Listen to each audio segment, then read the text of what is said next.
Hi guys and welcome to another video. I am Sengo and today we're going to talk about breaching the tomb and broken shore in general. Um, the thing about this is it's been a lot of controversy. People have been complaining about the quest in general. So I just want to go through the breaching the tomb questline a little bit. I'm not going to go through the quest text or anything, so it's not going to be that slow, but we're going to talk about breaching the tomb um, and the quest surrounding. The thing is, I've already breached the tomb, and people might say like, wait, yeah, no, you haven't, because we still have quests left, and that is true. But in terms of lore-wise and how the game is, the tomb is already reached. And for those who don't remember the actual cinematic at the end of the Broken Shore scenario that we did when 7.2 came out, this is a quick recap.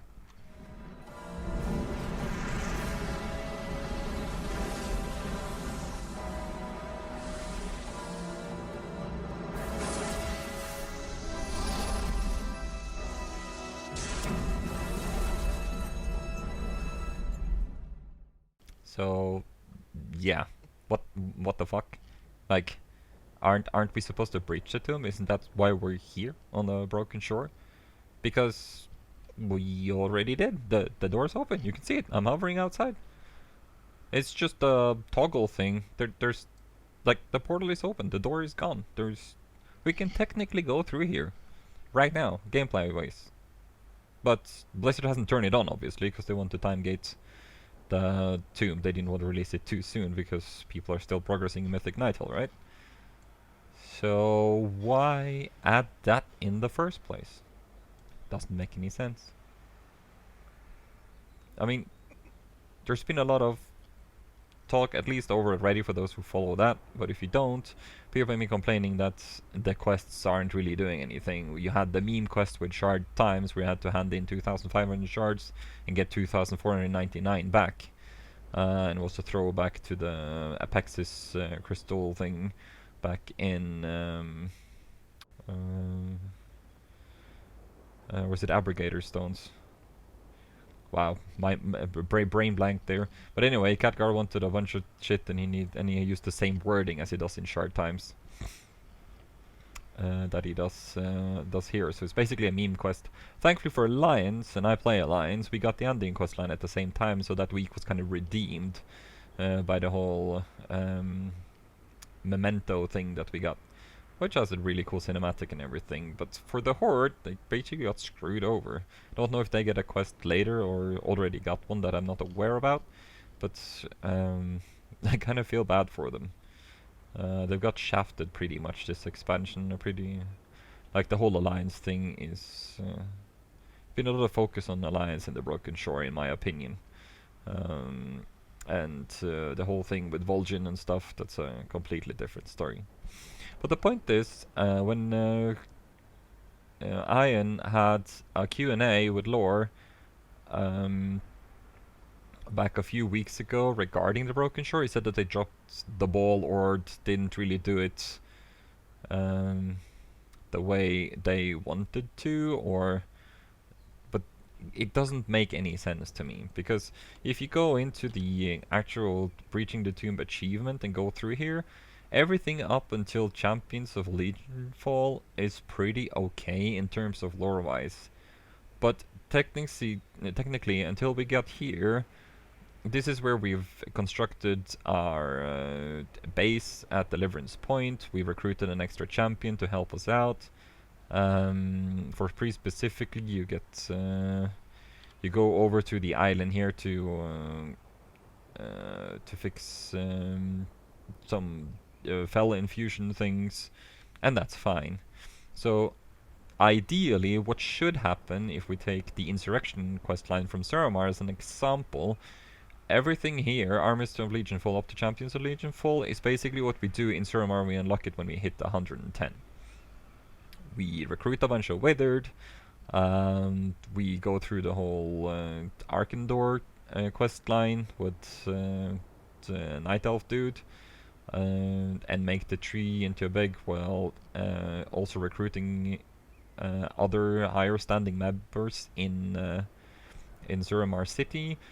And then we start actually attacking the Nighthold. We fight our way through the cities. We make sure that the Blood Elves and Night Elves aren't doing any infighting by relieving tensions, etc., etc. And then we get to the bridge and are about to get into Nighthold proper when Elisan stops us just outside where we actually fight Eluriel inside the actual Nighthold raid, and stops us with a Night Lock spell, which means that we have to back off and try to find another way in, and we go through the Arcing Aqueducts under, where we kill Scorpion, the Chronomatic Anomaly to release the time spell, as well as truly exiting it into the city proper, and then Eluriel and all that. We don't do that here at all. None of the quests after Champions of Legionfall has anything to do with the actual tomb. So when I insist that they dropped the ball, it's not completely correct, because it feels like they got to the Champions Legionfall and then just ran out of stuff to do. It's like, why? I even went into the quest text to see if there was any reason for us to do it lore-wise, because there's a lot of people not reading the quest text anymore, but there's nothing there either. And the fact that Dalaran shoots open the door already when we land doesn't make any sense either. And I guess that's the whole problem with the Broken Shore and 7.2 in general. It doesn't feel like you're progressing. Like, we build up the buildings and then they get attacked and destroyed constantly, over and over and over again. If this happened in real life, this would be the Vietnam War. That we would never get anywhere. We would have to keep defending the base over and over and over and over again. There's nothing in-game lore-wise that's actually progresses us towards the tomb. We also have the different buffs for the different buildings, so it would make more sense that they decided that you build, let's say, the command center. I believe it has 3 or 4 different buffs that we can have the different times it's up. So, but if they made it so that you build the first floor the first week, and then you can continue on to build the second floor and the third floor, or an extra building next to it, we have the Nether Disruptor. We could be able to build a barracks, so we would get the people that follow us around. Sometimes we get a warden that follows us around and helps us kill the mobs in the Broken Shore. Sometimes we have the Illidari that pops down and uses their blood strike and then move around. But anyway, that feel like we would be progressing. The other thing is that since we keep destroying the building, it doesn't make any sense. Like, let's say that we built and basically made Deliverance Point was our first one, just like we did with the Sunwell, and then we built us towards the city. That doesn't really make any sense in terms of how the map is done, and considering the Sentinex is patrolling around, whatever. But if we had buildings here and then on the shore where we actually land and start this scenario when 7.2 started, it will make more sense. Or we could build up Vengeance Point and get a building here or whatever to get closer, so we have a staging ground to get into the tomb. On top of that, if they wanted us to do the whole shard and kill demons and everything, take shards for example. Let's say that we build the Mage Tower up to get the actual laser that Dalaran shoots to open the door, that the Mage Tower from Deliverance Point shoots it instead. It would make more sense. We would have to build up the Mage Tower and then shoot it. The point is, the first time we do it, let's say that it then shoots and can't get through because of a magical barrier or whatever. It would then make sense to send us to get Sentinex shards, for example, so we could attune the shards to break through the spell so we can open the door. At least there's a lore reason. There's a reason for us. We're actually progressing and breaching the tomb. Because right now, the tomb is breached when we land. So why not just send in a strike force that we are? We basically get our order hole to hold Deliverance Point, and then we just attack the tomb straight away. We know this, that the reason they do this is because they want to have it time gated. People aren't done with Nighthold yet. But it seems weird that the Broken Shore is supposed to be the biggest patch ever, and there's literally not that much to do. We got one dungeon, and we got the invasions, but the invasions happens technically so rarely, and it's only like half an hour at maximum, and most of it is actual travel time to do it. So, to me, it's weird. It's weird. There's no, even in game, you don't feel like you're progressing much. It's more or less more of the grind in terms of making sure that you get the different buffs. Some buffs are better than others, obviously. And you want to get your challenging appearance from the mage tower. That all makes sense, but it adds more of a stress factor.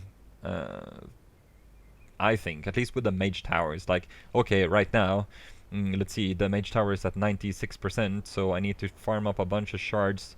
I should have about between 1 and 2k, because most people, especially those who aren't decked out in Mythic Nighthold, needs to take X amount of tries, and every try takes 100 shards, and then you have to keep doing it. Most people, at least, for 2 to 3 hours. Or let's say 1 to 2 hours straight to like basically get into it, especially some of them that have RNG, for example. So it just adds a stress. I guess it adds a replayability and it makes it time gating, but it's still frustrating because the whole point of Broken Shore and that we went down here is to breach the tomb, and as I said earlier, there's nothing. Like, it doesn't feel like we're progressing. In real life, we would never get there. There's no way. No way we'll get there. Because we have to rebuild our own fucking base all the time, because it always gets destroyed. So, yeah, that's kind of it. I think that just... They got the champ... It feels like they got the Champions Legion Fall and then had no idea. And if that's because they decided to put the cinematic where Dalaran shoots up the door, so it doesn't make any sense for us to work our way here. I don't know. I don't know. I guess we'll never know. But yeah, that is my 2 cents. If you disagree with me or have any questions, or anything else you want to comment, maybe I'm completely wrong and it's just seems like a stupid rant, then please leave a comment below, and I shall see you guys next time.